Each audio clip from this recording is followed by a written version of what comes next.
I put an ad in the local newspaper. It read as follows: one lightly used soul sold to first caller. In the following days, I received 3 calls. One from the priest asking if I had lost my faith, as if I ever had any.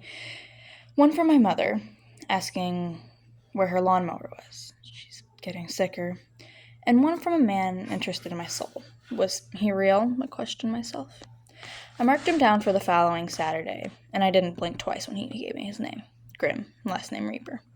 Now, I'm aware that this is a touchy subject, so I donned my lavender sundress and sat on the porch with a good book.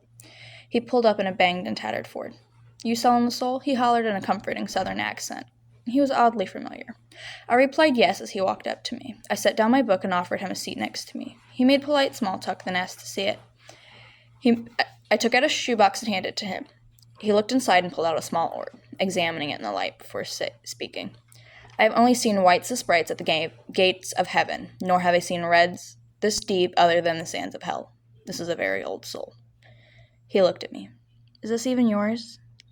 I remember a very dark time, when I had tried to pawn my soul. They turned me away and threatened to call the cops, said it wasn't possibly my soul. But I knew it was. I had spent hours in that bathroom carving it out of my chest. Death turned to me, eyes sparkling with something sinister. That was my smoking gun. I remember everything. I remember being 16 in a church bathroom. I remember a time when I sought out death. I remember a time when death was my best friend. "I've been watching you from afar," he said politely. "Do you want to come in? I made lemonade and cookies." I said, surprising myself.